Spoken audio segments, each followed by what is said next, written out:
Dear students, ఈరోజు మనం తెలంగాణ రాష్ట్ర ఉద్యమం అవతరణ విషయంలో దానికి సంబంధించినటువంటి ఇంపార్టెంట్ బిట్ల గురించి అధ్యయనం చేద్దాం.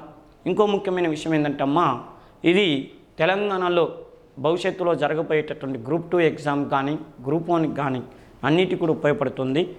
విద్యార్థులు ప్రత్యేకంగా గుర్తుపెట్టుకోవాల్సిన విషయం ఏంటంటే దీనికి సంబంధించినటువంటి ఇంకా మీకు సమాచారం కావాలనుకుంటే Upendra the best history classes అనేటువంటి వాటిని సబ్స్క్రైబ్ చేసుకోండి. ఓకేనమ్మా, ఇక మనం ఇప్పుడు టాపిక్లోకి వెళ్తే 1948 సంవత్సరం నుంచి 2014 సంవత్సరం వరకు మన తెలంగాణ ఉద్యమానికి సంబంధించిన చరిత్ర. 2014లో రాష్ట్ర అవతరణ జరిగింది కాబట్టి అప్పటి వరకు ఉద్యమం అంటే 1948లో నిజాం నవాబుల పరిపాలన ఎండ్ అయినప్పటి నుంచి తెలంగాణలో ఏదో ఒక ఉద్యమం నడుస్తుంది కాబట్టి అక్కడి నుంచి సిలబస్ తీసుకొని 2014 వరకు ఎండ్ చేశారు. మరి వీటికి సంబంధించి మనం వివిధ గతంలో వచ్చినటువంటి ప్రీవియస్ బిట్ల గురించి కానీ ఇంకా ఏదైనా అదనపు సమాచారాన్ని గురించి ఇప్పుడు మనం ఆ బిట్ల ద్వారా కాకుండా దాని ముందు వెనక గురించి నేను ఎక్స్ప్లెయిన్ చేస్తే దాని మీద మీకు ఒక మంచి అవగాహన ఉంటుంది. ఇంకో ముఖ్యమైన విషయం ఏంటంటే ఎన్ని గంటలు ఎన్ని పుస్తకాలు చదివినా కూడా మనకి బిట్లు అనేటటువంటివి ఎలా అడుగుతున్నాయి అనేది ఒకటి తెలియాలి. రెండో విషయం ఏంటంటే ఎక్కువగా జతపరచటాలు అనేటటువంటి బిట్లని మనం ఎక్కువగా ప్రాక్టీస్ చేస్తే ఎగ్జామ్కి వెళ్ళిన తర్వాత ఏమవుతుందంటే టెన్షన్ ఉండదు. రెండోది ఏంటంటే టైం సేవ్ కావడానికి అవకాశం ఉంటుంది. ఓకేనా, ఇప్పుడు ఇక్కడ నా క్లాసులే వినాలని కాదు, మీకు నచ్చినటువంటి బుక్ ఏదో ఒకటి పట్టుకొని ఈ ఎగ్జామ్ టైంలో ఈ థియరీ సబ్జెక్టులు ఎంత చదవటం కంటే కొద్దిగా ఆల్రెడీ సబ్జెక్ట్ ఇప్పటికీ చాలా చదివి ఉంటారు కాబట్టి బిట్లు ప్రాక్టీస్ చేయటం అనేది మర్చిపోవద్దు. ఇకపోతే ఇప్పుడు మనం ప్రశ్న చూద్దాం.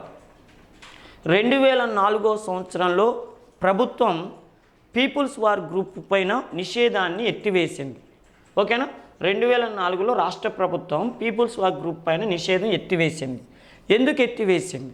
అప్పటి వరకు కూడా నక్సలైట్ల మీద నిషేధం ఉండేది. 2004లో అంటే రాజశేఖర రెడ్డి గారు ముఖ్యమంత్రి అయినప్పుడు 2004లో చంద్రబాబు నాయుడు గారి ప్రభుత్వం పోయి రాజశేఖర రెడ్డి గారి ప్రభుత్వం వచ్చింది, కాంగ్రెస్ ప్రభుత్వం అధికారంలోకి వచ్చింది. ఎప్పుడో 1994లో కాంగ్రెస్ పార్టీ ప్రభుత్వాన్ని కోల్పోతే మళ్ళీ 2004లో అంటే 10 years తర్వాత కాంగ్రెస్ పార్టీ అధికారంలోకి వచ్చింది.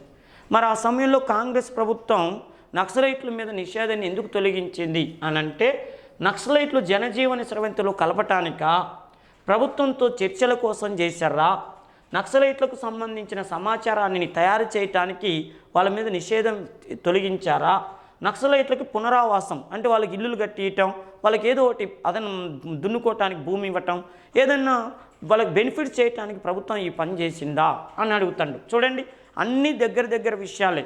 ఇట్లాంటివి అడిగితేనే మన కొంప మునుగుద్ది అనమాట. అర్థమైందా? ఇక చూడండి, 2004లో రాష్ట్ర ప్రభుత్వం పీపుల్స్ వార్ గ్రూప్ పైన అంటే పీడబ్ల్యూజీ పైన నిషేధాన్ని ఎందుకు ఎత్తివేసింది అన్నాడు. అంటే దీనికి ఒక పెద్ద బ్యాక్గ్రౌండ్ స్టోరీ ఉంది. ఏంది ఆ స్టోరీ అంటే 1995 నుంచి, ఓకేనమ్మా, 1995 నుంచి 2004 సంవత్సరం వరకు చంద్రబాబు నాయుడు గారు ముఖ్యమంత్రిగా ఉన్నప్పుడు ఏమైందంటే ప్రపంచ బ్యాంకుతో ఒప్పందాలు చేసుకొని ఇటు తెలంగాణ అటు ఆంధ్రప్రదేశ్లో డెవలప్మెంట్ యాక్టివిటీస్ పక్కన పెట్టి అంటే అగ్రికల్చర్ సెక్టారు, పిల్లగాళ్ళకు ఉద్యోగాలు ఇప్పించటం, ఈ విషయాలు పక్కన పెట్టి హైటెక్ సిటీలని అట్లా ఫిల్మ్ సిటీలని బాగా ఆయన పెట్టుబడి పెట్టించాడు. సామాన్య మానవులకి ఏం ఉపయోగపడలేదని చెప్పి నక్సలైట్లు ప్రభుత్వం మీద పిచ్చి కోపంతో ఉన్నారు. దానికి నిదర్శనం ఏంటంటే 2003 సంవత్సరం అక్టోబర్ 1వ తారీఖు నాడు చంద్రబాబు నాయుడు గారు తిరుపతి పోతుంటే నక్సలైట్లు అలిపిరి దగ్గర బాంబు పెట్టారు. అంటే ముఖ్యమంత్రిని చంపేయటానికి ప్లాన్ చేశారు. దీన్ని బట్టి తెలుస్తుంది రాష్ట్ర ప్రభుత్వానికి నక్సలైట్లకి మధ్య ఎంత వైరం ఉందనేది మనకు అర్థమైంది. ఆ చంద్రబాబు నాయుడు గారి మీద అలిపిరి దగ్గర నక్సలైట్లు బాంబు పెట్టే సమయానికి వైఎస్ రాజశేఖర రెడ్డి గారు రంగారెడ్డి జిల్లా చేవెళ్ళ నుంచి మన శ్రీకాకుళం జిల్లాలో ఇచ్చాపురం వరకు పాదయాత్ర చేస్తున్నారు. మహాప్రస్థానం పేరు మీద పాదయాత్ర చేస్తున్నారు. అప్పుడు రాజశేఖర రెడ్డి గారు ఒక మాటకి ఏమని అడిగారంటే అసలు ప్రభుత్వం కోరుకునేది ప్రజల సంక్షేమం, నక్సలైట్లు కోరుకునేది ప్రజల సంక్షేమం. మరి అలాంటప్పుడు ముఖ్యమంత్రుల్ని బాంబులు పెట్టి పేలవాల్సిన అవసరం ఏమొచ్చింది? రేపు గినక 2004 ఎలక్షన్లో మా కాంగ్రెస్ పార్టీ గినక అధికారంలోకి వస్తే నక్సలైట్తో చర్చలు జరుపుతాము. చూడండి ఆయన అన్నమాట, నక్సలైట్తో చర్చలు జరుపుతాము. అసలు ప్రజలు ప్రభుత్వం చేసే పనే మీ సంక్షేమం. మరి అలాంటప్పుడు మేము ఏం చేయాలో మీరు చెప్పండి, కూర్చొని మాట్లాడుకొని సమస్యకు పరిష్కార మార్గం చూసుకుందామని చెప్పి ఆ ఎలక్షన్కి ముందే నక్సలైట్లని ఆయన అన్నాడు. అన్నట్టుగానే చూడండి 2004లో నక్సలైట్లు కూడా ఇండైరెక్ట్గా కాంగ్రెస్ పార్టీకి మద్దతు ఇచ్చారు. అదేవిధంగా తెలంగాణలో ఆనాడు నక్సలిజం ఎక్కువ ఉండేది కాబట్టి కేసీఆర్ టీఆర్ఎస్ పార్టీని 2004లో కాంగ్రెస్ పార్టీతో కలిసి పోటీ చేయమని చెప్పి ఇండైరెక్ట్ కూడా ఈ నక్సలైట్ నాయకులు ఆయనకి సమాచారం అందించారు. ఏదేమైనా 2004లో టీఆర్ఎస్ కాంగ్రెస్ సంయుక్తంగా ఓ ప్రభుత్వాన్ని ఏర్పాటు చేసినాయి. వైఎస్ రాజశేఖర రెడ్డి గారు ముఖ్యమంత్రి అయ్యారు. ఆ సమయంలోనే చూడండి ఇచ్చిన మాట ప్రకారం నక్సలైట్తో చర్చలు జరపడానికి ప్రభుత్వం నిషేధాన్ని ఎత్తివేసింది. ఓకేనా, ఇది బాగా గుర్తుపెట్టుకోండి.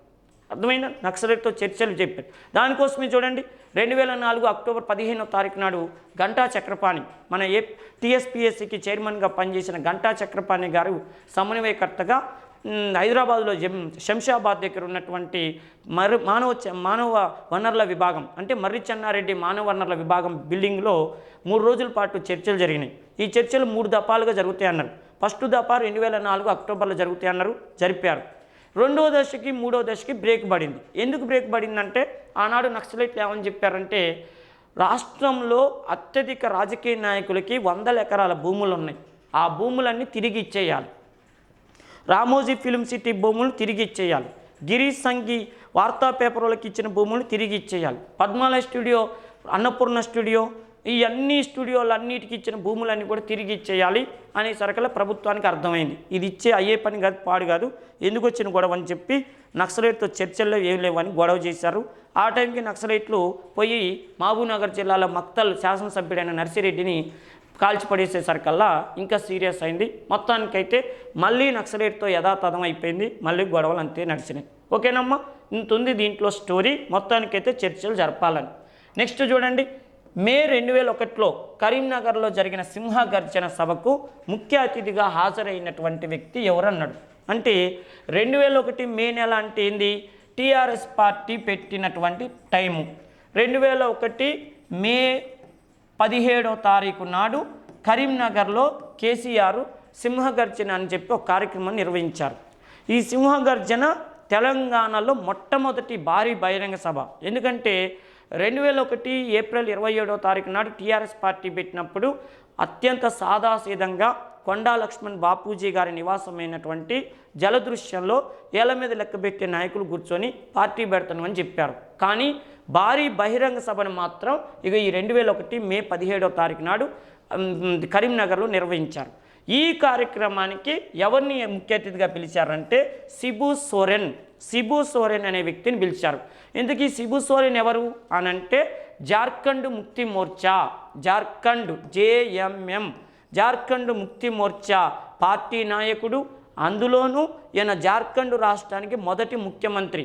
2000 సంవత్సరంలో జార్ఖండ్ అనే రాష్ట్రం బీహార్ నుంచి విడిపడి కొత్త రాష్ట్రం అయింది.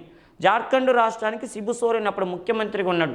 ఈయన చిన్న రాష్ట్రానికి ముఖ్యమంత్రి కాబట్టి కేసీఆర్ ఏం చేసిండు, తెలంగాణ ఉద్యమానికి మద్దతు ఇవ్వమన్నాడు. అందుకని ఈయన వచ్చిండు. ఈయన ఒక్కడే రాలే, మళ్ళీ అగ్నివేశు, మన ఆంధ్ర ప్రాంతానికి చెందినటువంటి అగ్నివేశు, శ్రీకాకుళం జిల్లాకు చెందిన అగ్నివేశ్ అనే వ్యక్తి, ఈయన వాస్తవానికి శ్రీకాకుళం వాడు, ఆంధ్రవాడు, కానీ ఉత్తర భారతదేశంలో సెటిల్ అయ్యిండు. ఈయన్ని కూడా పిలిచిండు కేసీఆర్. పిలిస్తే అగ్నివేశు 10 లక్షల మంది జనాల ముందు చెప్పిండు, ఒక ఆంధ్ర ప్రాంతానికి చెందిన నేను చెప్తున్నాను, ప్రత్యేక తెలంగాణ వచ్చి తీరాలి, ఇది తెలంగాణ వాళ్ళ కళ అని చెప్పి ఆంధ్ర వ్యక్తే నిండు సభలో అనౌన్స్మెంట్ చేసేసరికల్లా కేసీఆర్కి కొత్త ఉత్సాహం వచ్చింది. ఆంధ్ర వాళ్ళు కూడా ఆ ప్రత్యేక తెలంగాణను కోరుకుంటారన్న ఆలోచన తీసుకొచ్చిండు. మొత్తానికి ఇక్కడ గుర్తుపెట్టుకోండి, ఎగ్జామ్ పాయింట్ ఆఫ్లో 2001 మే 17వ తారీఖు నాడు జరిగిన సభకి 2 చీఫ్ గెస్టులు, ఒకడు సిబు సోరెన్, రెండో ఆయన అగ్నివేశు, బాగా గుర్తుపెట్టుకోండి. నెక్స్ట్ 2009లో తెలంగాణ జాయింట్ యాక్షన్ కమిటీ ఏర్పడిన రోజు ఏదన్నాడు. 2009లో తెలంగాణ జాయింట్ యాక్షన్ కమిటీ డిసెంబర్ 21, 22 డిసెంబరు, 23 డిసెంబరు, 24 డిసెంబర్ అన్నాడు. అంటే చూడండి 2009 డిసెంబర్ 24వ తారీఖు నాడు political JAC, political joint action committee అనేది ఏర్పడింది. అందువల్ల దీనికి కోదండరామ్ సార్ అనే వ్యక్తి కన్వీనర్గా పనిచేసిండు. అసలు కోదండరాం సార్ నాయకత్వం పనిచేసిన పొలిటికల్ జేఏసీ ఎందుకు ఏర్పడింది అని అంటే మీకు తెలుసు 2009 సంవత్సరం నవంబర్ 29వ తారీఖు నాడు కేసీఆర్ ప్రత్యేక తెలంగాణ కోసం నిరాహార దీక్ష చేసిండు. ఈయన 11 రోజులు నిరాహార దీక్ష చేస్తే 2009 డిసెంబర్ 9వ తారీఖు నాడు యూపీఏ ప్రభుత్వం కాంగ్రెస్ ప్రభుత్వం ఏమని చెప్పిందంటే తెలంగాణ ప్రక్రియ ప్రారంభిస్తున్నామని చెప్పి అప్పటి కేంద్ర హోంమంత్రి అయిన చిదంబరం నాయకత్వంలో ఒక భారీ ప్రెస్ మీట్ పెట్టారు, తెలంగాణ ప్రక్రియ ప్రారంభిస్తున్నామని. అప్పుడు మన ఆంధ్ర వాళ్ళు ఏం చేశారంటే తెలంగాణ ప్రత్యేక రాష్ట్రం ఎత్తే మేమేం కావాలి, ఎందుకంటే ఆంధ్రప్రదేశ్ అంతా కలిసి ఉంటేనే తెలుగు జాతి అభివృద్ధి చెందుద్దన్న లక్ష్యంతోనే 1956లో పెద్ద మనుషుల ఒప్పందం చేసుకొని అందరం హైదరాబాదును రాజధాని చేసుకొని తెలుగు ప్రాంతాన్ని తెలుగు భాషను అభివృద్ధి చేసుకుంటున్నాం. ఇవాళ తెలంగాణ ప్రత్యేక రాష్ట్రం అయితే మనం మేమేం కావాలని చెప్పి ఆంధ్ర వాళ్ళు తెల్లారే అంటే 2009 సంవత్సరం డిసెంబర్ 10వ తారీఖు నుంచి ఒక కొత్త ఉద్యమాన్ని స్టార్ట్ చేశారు. దాన్నే సమైక్యాంధ్ర ఉద్యమం లేదా సీమాంధ్ర ఉద్యమం అంటారు. వాళ్ళు ఏమంటారంటే ఆనాడు అసలు పెద్ద మనుషుల ఒప్పందం జరగకుండా మనందరం కలవకుండా ఉంటే మాది కర్నూలు రాజధాని ఉండేది. కర్నూలుని ఎంతో కొంత మేము డెవలప్ చేసుకునే వాళ్ళంగా ఆ రోజు మేము ఎంతో త్యాగం చేసి హైదరాబాదుకు వచ్చి తల ₹1 పెట్టుబడి పెట్టబట్టే కదా ఇవాళ హైదరాబాద్ డెవలప్ అయింది. అంటే తెలంగాణలో ఉన్న హైదరాబాదు మాది అన్న ఉద్దేశంతో ఒక విశాలమైనటువంటి భావంతో హైదరాబాద్లో పెట్టుబడి పెడితే ఇవాళ మీ దారిని మీరు బోండయ్యా అంటే మా పరిస్థితి ఏం కావాలని చెప్పి ఆంధ్ర వాళ్ళు గొడవ చేశారు. దీన్ని దృష్టిలో పెట్టుకొని కేంద్ర ప్రభుత్వం కూడా ఇది కరెక్టే కదా అని చెప్పి 2009 సంవత్సరం డిసెంబర్ 23వ తారీఖు నాడు సమైక్యాంధ్ర ప్రకటన అని చెప్పి మళ్ళీ చిదంబరం గారితోనే డిసెంబర్ 23వ తారీఖు నాడు తెలంగాణ ఇద్దాం అనుకున్నాం కానీ చర్చలు జరగాలన్నాయి. ఇద్దామని మేము ఇద్దామని అనుకున్నాం కానీ చర్చలు జరగాలి, అసెంబ్లీలో చర్చ జరగాలన్నాడు. దీంతో తెలంగాణ వాళ్ళకి ఒక ఆలోచన వచ్చింది, కేంద్రం ఇప్పట్లో తెలంగాణ ఇచ్చేటట్లేదు, ఆంధ్ర వాళ్ళు అడ్డుపడుతున్నారని చెప్పి ఇస్తామన్న తెలంగాణ ఇవ్వకపోతే మేమెందుకు ఒప్పుకుంటామని చెప్పి అన్ని రాజకీయ పార్టీలు కలిపి ఒక కూటమిగా ఏర్పడదామని చెప్పి 2009 సంవత్సరం డిసెంబర్ 24వ తారీఖు నాడు పొలిటికల్ జేఏసీ అని చెప్పి కోదండరాం సార్ నాయకత్వంలో ఒక కమిటీ ఏర్పడింది. అది ఈ డిసెంబర్ 24 అన్న విషయం గుర్తుపెట్టుకోండి, ఓకేనమ్మా. ఇప్పుడు నేను చెప్పిన కథలో ఎన్ని బిట్లు ఉన్నాయంటే చూడండి. కేసీఆర్ నిరాహార దీక్ష నవంబర్ 29, ఆ తెలంగాణ ప్రకటన చేసింది డిసెంబర్ 9, సమైక్యాంధ్ర ఉద్యమం వాళ్ళు స్టార్ట్ చేసింది డిసెంబర్ 10, వాళ్ళ ఉద్యమాన్ని ఆపింది 23వ తారీఖు వాళ్ళ ఉద్యమాన్ని సీమాంధ్ర ఉద్యమాన్ని ఆపటానికి కారణం చిదంబరం గారు సమైక్యాంధ్ర ప్రకటన చేయటం. దీని వ్యతిరేకంగా డిసెంబర్ 20 నాడు తెల్లారే పొలిటికల్ జేఏసీ అని చెప్పి హైదరాబాదులో కళింగ భవన్లో 6 రాజకీయ పార్టీలు కూర్చొని ఈ కమిటీని ఏర్పాటు చేసుకోవటం జరిగింది. ఇది ప్రత్యేకంగా గుర్తుపెట్టుకోండి. నెక్స్ట్ తెలంగాణ కథల సంకలన దస్త్రం అనేటటువంటి దాన్ని రచించింది ఎవరు అన్నాడు. తెలంగాణ కథల సంకలనం దస్త్రం అనేటటువంటి పుస్తకాన్ని రాసింది ఎవరంటే సంగిశెట్టి శ్రీనివాస, అల్లం రాజయ్య, గోడ అంజయ్య, బోయ జంగయ్య. అంటే చూడండి, సంగిశెట్టి శ్రీనివాస్ ప్రముఖ జర్నలిస్టు పుస్తక రచయిత అయినటువంటి సంగిశెట్టి శ్రీనివాసు దస్త్రం అనేటటువంటి పుస్తకాన్ని రాశాడు. ఇది ప్రత్యేకంగా తెలంగాణకు సంబంధించి కథలు లేవు, తెలంగాణ వాళ్ళకి కథలే రాయటం రాదని కొంతమంది అవమానిస్తే అవమానాల నుంచి పుట్టినటువంటి పుస్తకం ఈ దస్త్రం. సంగిశెట్టి శ్రీనివాస్ అనే వ్యక్తి దీన్ని రాశాడు. నెక్స్ట్ చూడండి, కింది వాటిలో మహబూబ్ నగర్ జిల్లాలోని ఏ ప్రాంతం నుండి జనవరి 2012లో బీజేపీ తెలంగాణ పోరు యాత్ర అని ప్రారంభించింది అన్నాడు. అంటే అలంపూరు, కృష్ణా నది, నెక్స్ట్ ఉండవల్లి, బీచ్పల్లి అన్నాడు. అంటే అసలు ఈ తెలంగాణ పోరు యాత్ర ఎవరు మొదలుపెట్టారంటే బీజేపీ నాయకుడైన కిషన్ రెడ్డి గారు ఈ తెలంగాణ పోరు యాత్ర అని చెప్పి ఒక బస్సు యాత్రను మొదలుపెట్టారు. ఆ రోజుల్లో తెలంగాణ ఉద్యమం జరిగేటప్పుడమ్మా ఒక్కొక్కళ్ళు ఒక్కొక్క యాత్రలు మొదలుపెట్టారు. వాళ్ళ పార్టీలు ఈ ఉద్యమంలో పాల్గొంటున్నాయని చెప్పి జనాలందరికీ తెలియాలి, మేమందరం కూడా తెలంగాణ ఉద్యమానికి మద్దతు ఇస్తున్నామని చెప్పి ఒక్కొక్కళ్ళు ఒక్కొక్క యాత్రలు. ఉదాహరణకి సిపిఐ నారాయణ పోరు తెలంగాణ యాత్ర, కిషన్ రెడ్డి గారు తెలంగాణ పోరు యాత్ర, ఇలా రకరకాలైనటువంటి రోడ్డు షోలు, పాదయాత్రలు, తర్వాత బస్సు యాత్రలు చేయటం ప్రారంభించారు. ఏదేమైనా తెలంగాణ ఉద్యమం పైన జనాల్లో కదలిక తీసుకురావాలి, ఢిల్లీకి ఆ ఉద్యమ సెగ, కేంద్ర ప్రభుత్వానికి ఆ ఉద్యమ సెగ తాకేటట్టు చేయాలని చెప్పి తెలంగాణలోని విద్యార్థి సంఘాలు, రాజకీయ నాయకులు, స్వచ్ఛంద సంస్థలు అందరూ కలిసి ఏదో ఒక కార్యక్రమాన్ని ప్రజల ముందు ఉంచటం చేశారు. అందులో కిషన్ రెడ్డి గారు బీజేపీ పార్టీ తరఫున కీలక పాత్ర పోషించారు. ఏం చేశారంటే కృష్ణానది, మహబూబ్ నగర్ జిల్లాలో కృష్ణానది దగ్గర నుంచి యాత్ర మొదలుపెట్టిండు. గోదావరి అంటే భద్రాచలం వరకు ఈ యాత్ర చేశాడు. అంటే రెండు పవిత్ర నదులు, ఒకటి కృష్ణానది, రెండు గోదావరి నది. ఈ రెండు నదులు ఎక్కడ టచ్ అవుతున్నాయో అంతవరకు ఈయన తెలంగాణ పూరి యాత్ర అని చెప్పి ఒక యాత్రను చేపట్టారు. నెక్స్ట్, తెలంగాణ కోసం బలిదానం చేసిన శ్రీకాంతాచారి ఏ గ్రామానికి చెందినవాడు అన్నాడు. అసలు శ్రీకాంతాచారి ఎవరు అంటే కాసోజు శ్రీకాంతాచారి. ఇతడు 2009 మలిదశ తెలంగాణ ఉద్యమంలో అమరుడైనటువంటి మొట్టమొదటి వ్యక్తి. ఎల్బీ నగర్ చౌరస్తా దగ్గర పెట్రోల్ పోసుకొని తగలబెట్టుకున్నాడు. ఈయన 2009 డిసెంబర్ 3వ తారీఖు నైట్ 11:30 చనిపోయాడు. మరి తెలంగాణ ఉద్యమానికి ఏనెందుకు మరణించాడు అని అంటే 2009 నవంబర్ 29వ తారీఖు నాడు కేసీఆర్ సిద్దిపేట దగ్గర రంగదాంపల్లి, మెదక్ జిల్లాలో సిద్దిపేట వద్ద గల రంగదాంపల్లి దగ్గర 5 అంచెల పద్ధతిలో నిరాహార దీక్ష మొదలు పెడతానని చెప్పి పోతున్నాడు. ఆ సమయంలో ఉస్మాన్ యూనివర్సిటీ విద్యార్థులు పిడమర్తి రవి నాయకత్వంలో అందరూ కూడా కేసీఆర్ ఉద్యమానికి మద్దతు ఇస్తామని చెప్పి ఉస్మానియా ఆర్ట్స్ కాలేజీ నుంచి ఎన్సీసీ గేట్ వరకు యూనివర్సిటీలో ర్యాలీ తీసుకుంటూ వస్తున్నారు. ఒకవైపు వాళ్ళ ర్యాలీ, ఒకవైపు కేసీఆర్ కార్ల ర్యాలీ. ఈ సమయంలో కేసీఆర్ నిజంగానే రంగదాంపల్లికి వెళ్ళి నిరాహార దీక్ష మొదలు పెడితే ఈ ఉద్యమం తీవ్రస్థాయికి అవుతుందని చెప్పి అప్పటి ముఖ్యమంత్రి రోషయ్య గారు ఏం చేసిందంటే పోలీస్ డిపార్ట్మెంట్ని ఆదేశించారు. ఏమని? కేసీఆర్ రంగదాంపల్లికి పోకుండా చూడని చెప్తే కేసీఆర్ని కరీంనగర్ చౌరస్తా దగ్గరే పట్టుకొని ఆయన ఖమ్మం తీసుకుపోయారు. ఖమ్మంలో మేజిస్ట్రేటు చదరవాడ శ్రీరామ్మూర్తి దగ్గర హాజరుపరిచారు. అప్పుడు శ్రీరామ్మూర్తి కేసీఆర్కి ఏమని చెప్పారంటే, మీరు పార్లమెంటు సభ్యుడై ఉండి, అప్పుడు కేసీఆర్ మహబూబ్ నగర్ పార్లమెంటు సభ్యుడిగా ఉన్నారు, పార్లమెంటు సభ్యుడై ఉండి రాజ్యాంగానికి వ్యతిరేకమైన పనులు చేస్తున్నారు, ప్రాంతీయతత్వంతో ప్రజల్ని రెచ్చగొడుతున్నారు, అందుకని మిమ్మల్ని నేను 14 రోజుల పాటు రిమాండ్కి తరలిస్తున్నామని చెప్పి చెదలవాడ శ్రీరామ్మూర్తి గారు చెప్పారు. ఆ సమయంలో కేసీఆర్ని జైల్లో పెట్టేసరికల్లా ఇక తెలంగాణ ఉద్యమం ఇప్పుడు అయిపోయినట్టే, కేసీఆర్ నిరాహార దీక్ష చేస్తారని చెప్పిండు, ఇల్లు చేయనీయకుండా చేస్తారని చెప్పి ఉస్మాన్ యూనివర్సిటీ విద్యార్థులంతా రణరంగం చేసి పడేశారు.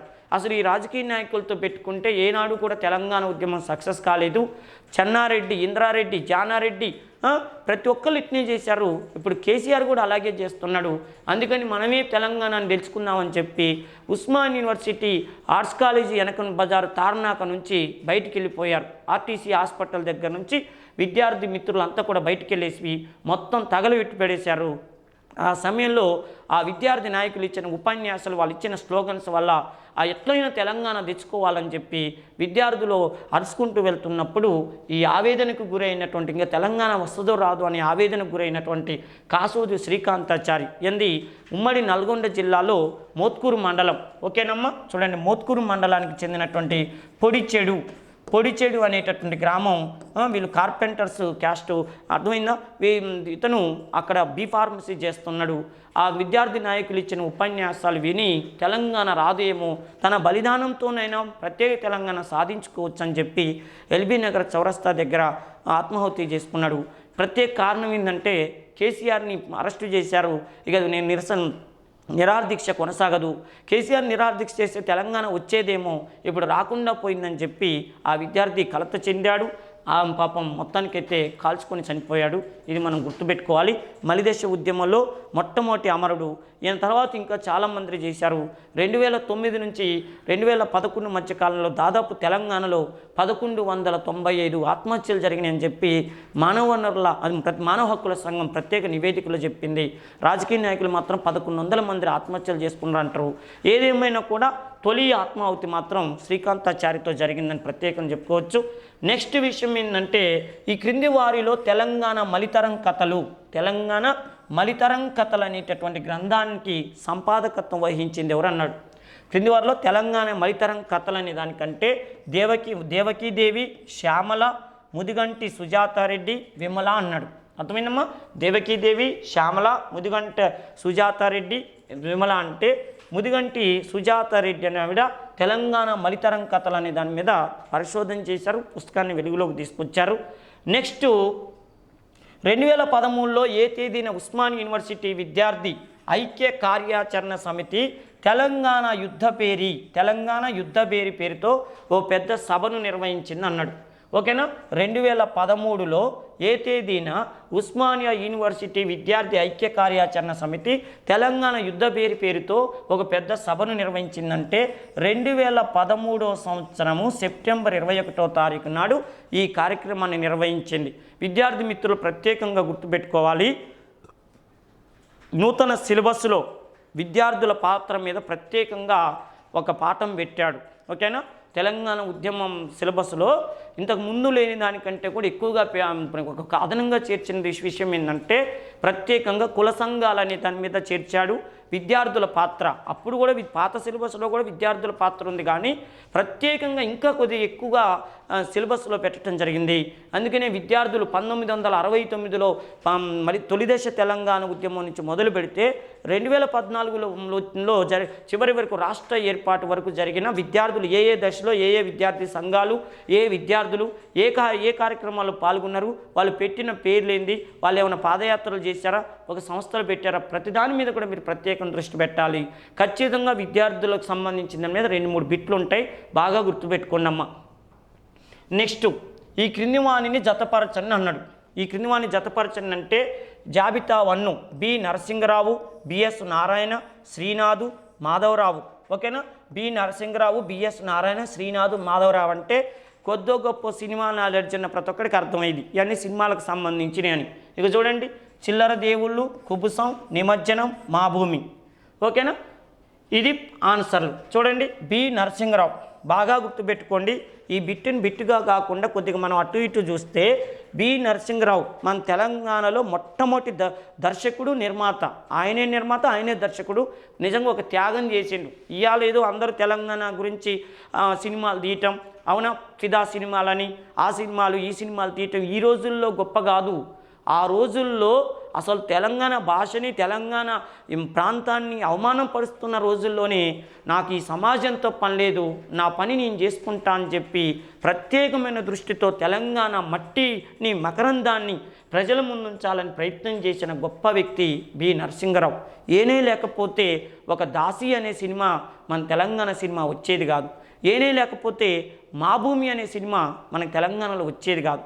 ఏనే లేకపోతే ఇంకెన్నాళ్ళు అనే సినిమా మన తెలంగాణలో వచ్చేది కాదు. చూడండి, ఈ సినిమాలో ఉన్న సంగతి కూడా చాలామందికి తెలియదు. దాసి జాతీయ అవార్డు వచ్చింది. ఆ సినిమాలో నటించిన అర్చన అనే ఆవిడకి. దాసి అంటే ఏంటంటే ఆ రోజు దొరల గడీలలో పనిచేసేటువంటి పని వాళ్ళని దాసిలాగా వాడుకొని వాళ్ళని అత్యాచారాలు చేశారంటే వాళ్ళతో ప్రత్యేకమైన అంటే వాళ్ళని వాడుకునే విషయం గురించి అద్భుతమైన సినిమా వచ్చింది. ఆ రోజులు వాళ్ళ పరిస్థితుల్ని కళ్ళగట్టిన చూపించాడు దాసి సినిమాలో నరసింగరావు. ఓకేనండి. ఏనే ఒక గొప్ప విషయం ఏంటంటే మా భూమి సినిమా, దీనికి నిర్మాతగా ఏనుండి బెంగాలీ దర్శకుడైనటువంటి గౌతమ్ ఘోష్ని తీసుకొచ్చి డైరెక్షన్ చేయించాడు. అర్థమైందండి. ఈయన ఎంతో త్యాగాలు చేశాడు ఈ మహానుభావుడు. Next B Narayana, Srinath, Madhavarao. చూడండి, బి నరసింగరావు అనగానే ఇక్కడ గుర్తొచ్చే సినిమా ఏంటంటే మా భూమి సినిమా. ఓకేనా? ఎన్ని ఇంటర్నేషనల్ అవార్డులు వచ్చినాయి ఆ సినిమాకి.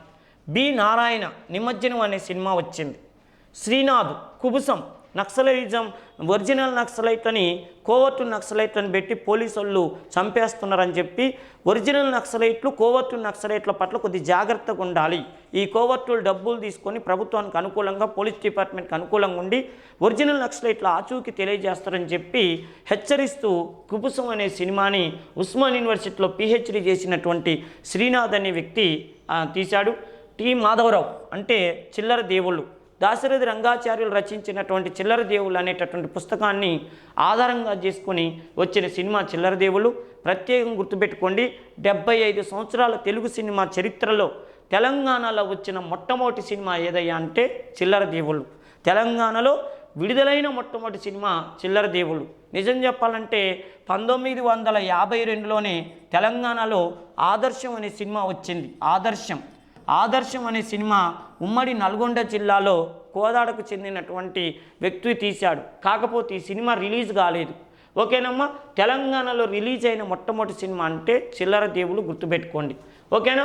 బి నరసింహరావు మాభూమి సినిమా తీసిండు నిర్మాతగా. కాకపోతే దర్శకుడు మాత్రం ఎవరైనా గౌతమ్ ఘోష్, బెంగాలీ దర్శకుడు. బి నారాయణ అంటే నిమజ్జనం సినిమా. శ్రీనాథ్ కుబుసం, మాధవరావు చిల్లర దేవుళ్ళు. ఓకేనమ్మా. నెక్స్ట్ జూలై 1954లో కరీంనగర్కి వచ్చిన ఫజల్ అలీ కమిషన్కు విశాలాంధ్ర ఏర్పాటు చేయమని కోరుతూ విజ్ఞాపన పత్రాన్ని సమర్పించింది ఎవరు అన్నాడు. ఓకేనా. జూలై 1954లో కరీంనగర్కి వచ్చిన ఫజల్ అలీ కమిషన్కు విశాలాంధ్ర ఏర్పాటు చేయమని కోరుతూ విజ్ఞాపన పత్రాన్ని సమర్పించింది ఎవరంటే ఆనందరావు తోట, నూకల రామచంద్రారెడ్డి, జయశంకర్ సారు, కాళోజీ నారాయణరావు. అంటే చూడండి సింపుల్ పెట్టు, కాళోజీ నారాయణరావు. ఈయన నా బంగారు తెలంగాణ 10 జిల్లాలేనా 20 జిల్లాలు కాకూడదా అని చెప్పి ఒక కొటేషన్ ఇచ్చి అన్ని ప్రాంతాలని ఒకటిగా చేయాలి, విశాలాంధ్ర రాష్ట్రం ఏర్పాటు చేయాలని చెప్పి ప్రత్యేకంగా కవితలు అల్లినటువంటి వ్యక్తి కాళోజీ నారాయణరావు గారు. ఓకేనా. 1953లో ఫజల్ అలీ కమిషన్ ఇస్తే 54లో వరంగల్, కరీంనగర్ ప్రాంతాలని ఫజల్ అలీ కమిషన్ తిరిగింది. అప్పుడు ఆ కమిషను అందరిని అడిగింది, 2 తెలుగు రాష్ట్రాలని కలపాలా వద్దా అంటే కాళోజీ నారాయణరావు కలపమని చెప్పాడు. ఈయన మాట్లాడటం వల్లనే ఇంకా కొంతమంది రామానంద తీర్థ కానీ, బూర్గుల రామకృష్ణారావు కానీ వీళ్ళందరూ కూడా విశాలాంధ్రే బాగుంటుందని చెప్పటం, మాడపాటి హనుమంతరావు గారు కూడా మద్దతు ఇవ్వటం, అన్ని కారణాలనే 1956 నవంబర్ 1వ తారీఖు నాడు ఆంధ్రప్రదేశ్ రాష్ట్రం ఏర్పడింది. Next July 10, 1968న పాటించింది ఏందన్నాడు.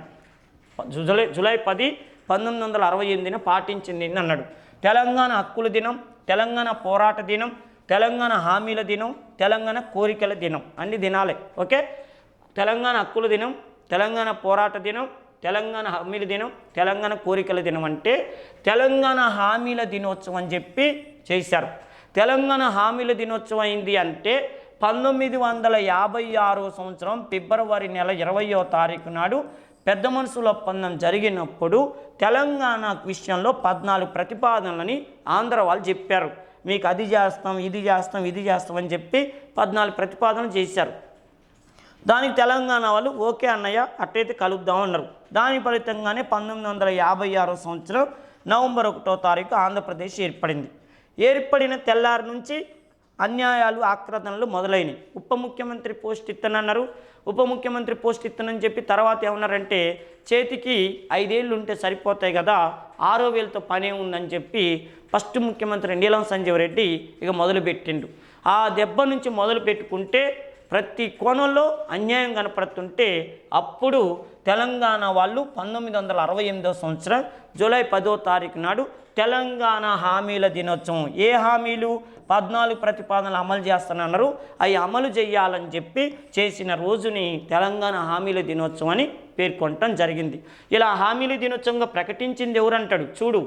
ఏ రోజు చేశారు, ఆ పేరేంది, దీన్ని ప్రకటించింది ఎవరంటే మహాదేవ్ సింగ్ అనేటటువంటి వ్యక్తి చెప్పాడు. మహాదేవ్ సింగ్ ఎవరు అంటే ఆనాడు తెలంగాణలో కార్మిక సంఘం నాయకుడు ప్లస్ సోషలిస్టు పార్టీ నాయకుడు మహాదేవ్ సింగ్. ఈయన చేసిన గొడవ వల్లనే తీవ్రతరమయ్యి తర్వాత KTPS గొడవయ్యి అన్నాబత్తుల రవీంద్రనాథ్ నిరాహార దీక్ష చేసి జీవో నెంబర్ 36 దాకా వచ్చింది. నెక్స్ట్ క్రింది వాటిలో ఏ ప్రాంతంలో తెలంగాణ ప్రాంతీయ సమితి ఏర్పాటు చేయబడింది? ఓకే.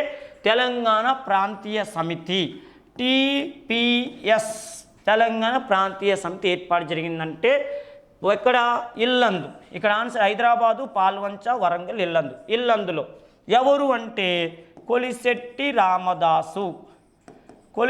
రామదాస్ అని ఇల్లందు ప్రాంతానికి చెందిన వ్యక్తి 1968లో తన మిత్రులు 25 మందితో కలిసి TPS అని ఒక సంస్థను ఏర్పాటు చేసిండు.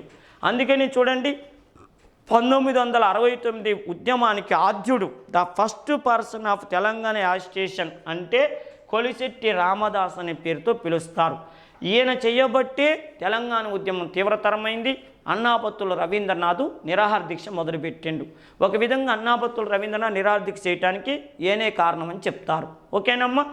నెక్స్ట్ విషయం ఏంటంటే 1969లో ఏ తేదీన పాల్వంచలో కృష్ణమూర్తి అనే వ్యక్తి ఆమరణ నిరాదీక్ష ప్రారంభించాడు అన్నాడు. 1969లో ఏ తేదీన పాల్వంచలో కృష్ణమూర్తి అనే వ్యక్తి ఆమరణ నిరాదీక్ష ప్రారంభించాడంటే 1969 జనవరి 10వ తారీఖు. ఇప్పుడే చెప్పుకున్నాం మనం లాస్ట్ బిట్ చూడండి. కొలిశెట్టి రామదాసు చేపట్టే 1969 జనవరి 8వ తారీఖు నాడు మన అన్నాపత్తుల రవీంద్రనాథ్ అనే బిఏ స్టూడెంటు నిరాదీక్ష ప్రారంభించాడు. ఈయన కోరిక మేరకే మళ్ళీ ఇగో కృష్ణమూర్తి, వీడి పేరు పోటు కృష్ణమూర్తి. పోటు కృష్ణమూర్తి 1969 జనవరి 10వ తారీఖు నాడు పాల్వంచలో నిరాదీక్ష మొదలుపెట్టిండు. పాల్వంచలో నిరాదీక్ష ఎందుకు మొదలుపెట్టిందంటే అసలు గొడవ స్టార్ట్ అయిందే ఈ కృష్ణమూర్తి చేయబట్టి. కృష్ణమూర్తికి పాల్వంచలో ఉన్నటువంటి కేటీపీఎస్లో ఉద్యోగం ఉండేది, కొత్తగూడెం థర్మల్ పవర్ స్టేషన్లో ఉద్యోగం ఉండేది. ఏమైందంటే 68లో ఈయన ఉద్యోగాన్ని తీసేశారు. ఎక్కువ మంది ఉద్యోగస్తులు ఉన్నారని చెప్పి కేటీపీఎస్ నుంచి తీసేశారు. తీసేస్తే పోటు కృష్ణమూర్తి ఏం చేసిందంటే దాంట్లో అసలు కేటీపీఎస్లో ఉద్యోగస్తులు ఎంతమంది అని చూస్తే 1600 మంది ఉద్యోగస్తులు ఉంటే దాంట్లో తెలంగాణ వాళ్ళు మాత్రం కేవలం 275 మందిరే ఉన్నారు. మొత్తం ఆంధ్ర వాళ్ళే ఉన్నారు. ఆ కేటీపీఎస్ పెట్టేటప్పుడు ఏమన్నారంటే 85% ఉద్యోగాలు తెలంగాణ వాళ్ళకి, 15% నాన్ లోకల్ వాళ్ళకి అన్నారు. కానీ రివర్స్ అయ్యి 15% తెలంగాణ వాళ్ళకయ్యి 85% నాన్ లోకల్ వాళ్ళకి ఇస్తున్నారు. దీనికి అన్యాయం అని చెప్పి తిరుగుబాటు చేసింది పోటు కృష్ణమూర్తి. ఆ సమయంలో పోటు కృష్ణమూర్తి గొడవ కోసమే కొలిశెట్టి రామదాసు అన్నాపత్తుల రవీంద్రనాథ్ని ఖమ్మంలో నిరాదీక్ష కూర్చోబెట్టిండు. ఏంటంటే ముల్కీ నిబంధన అమలు చేయాలని. అది చేస్తున్నప్పుడు ఆయన్ని జనవరి 8వ తారీఖు అన్నాపత్తుల రవీంద్రనాథ్ ఖమ్మంలో నిరాదీక్ష కూర్చోబెట్టినప్పుడు, తమ్ముడు సమస్య నీది కాబట్టి నువ్వు పాల్వంచలో జనవరి 10వ తారీఖు కూర్చో, అక్కడ ఆయన చేస్తారు, ఇక్కడ నువ్వు చెయ్యి, ఇద్దరు ఉద్యమాన్ని తీవ్రతరం చేయొచ్చు అంటే అప్పుడు పోటు కృష్ణమూర్తి జనవరి 10వ తారీఖు నాడు పాల్వంచలో నిరాదీక్ష మొదలుపెట్టిండు. 23వ తారీఖు నాడు నిరాదీక్ష ఎత్తేసిండు. ఓకేనా, ఇది గుర్తుపెట్టుకోండి. నెక్స్ట్ చూడండి, ప్రత్యేక తెలంగాణ రాష్ట్ర ఉద్యమంలో భాగంగా జూన్ 17వ తారీఖు నాడు 1969 ఏ దినోత్సవంగా జరుపుకున్నారు అన్నాడు. 1969 తెలంగాణ ఉద్యమం జరిగేటప్పుడు ఒక్కొక్క రోజు ఒక్కొక్క ప్రత్యేక డేగా ప్రకటించడం జరిగింది. ఎందుకంటే ఆ ఉద్యమంలోకి మహిళలు రావాలి, తెలుగు విద్యార్థులు రావాలి, రాజకీయ నాయకులు రావాలని చెప్పి ఒక్కొక్క రోజు ఒక్కొక్క డేగా ప్రకటించడం జరిగింది. మరి ఇక్కడ ప్రత్యేకమైన విషయం ఏంటంటే యువత దినోత్సవమా, వయోవృద్ధుల దినోత్సవమా, మహిళల దినోత్సవమా, రైతుల దినోత్సవం అంటే తెలంగాణ ఉద్యమంలోకి మహిళల్ని తీసుకురావాలి. ఎందుకంటే 1969 తెలంగాణ ఉద్యమం మొత్తం ఏమవుతుందంటే మగోళ్ళ ఉద్యమం అవుతుంది. ఎక్కడ చూసినా మగోళ్ళే అవపడతారు, ఆడవాళ్ళు తక్కువ మంది వస్తారు. ఆడవాళ్ళు ఉన్న వాళ్ళు కూడా ఏళ్ళ మీద లెక్క పెట్టేటట్టు సాదా లక్ష్మి, సంగం లక్ష్మీబాయమ్మ, రుడా మేస్త్రి, తర్వాత రాణి కుమిదిని అని చెప్పి కొంతమందినే ఉన్నారు. ఆ సమయంలో మహిళలు చాలా తక్కువ మంది ఉంటే మహిళలను కూడా ఉద్యమంలోకి తీసుకురావాలని చెప్పి మహిళా దినోత్సవం అని చెప్పి జూన్ 17వ తారీఖు నాడు మర్రి చెన్నారెడ్డి, ముఖ్యంగా ఇక్కడ ప్రత్యేకంగా గుర్తుపెట్టుకోవాల్సిన విషయం ఏంటంటే ఎవరు వచ్చిన తర్వాత ఇలా డేలు ప్రకటించడం మొదలుపెట్టారంటే మర్రి చెన్నారెడ్డి 1969 ఏప్రిల్లో ఉద్యమంలోకి వచ్చిండు. వచ్చే సమయానికి అంతా విద్యార్థులు, రాజకీయ నాయకులు కొంతమంది ఉంటే అప్పుడు చెన్నారెడ్డి తెలివిగా ఏం చేశానంటే ఈ ఉద్యమంలోకి అన్ని వర్గాలని ఆకర్షింపజేయాలని చెప్పి మృతవీరుల దినోత్సవం అని, హామీల దినోత్సవం అని, మహిళా దినోత్సవం అని, పతాక దినోత్సవం అని చెప్పి రకరకాల డేలు ప్రకటించాడు. దానిలో భాగంగా ఈ మహిళా దినోత్సవాన్ని జూన్ 17వ తారీఖు నాడు పెట్టడం జరిగింది. ఓకేనమ్మా, ఇది తెలంగాణ ఉద్యమానికి సంబంధించిన మరికొన్ని బిట్లు మళ్ళీ తర్వాత మనం అధ్యయనం చేద్దాం.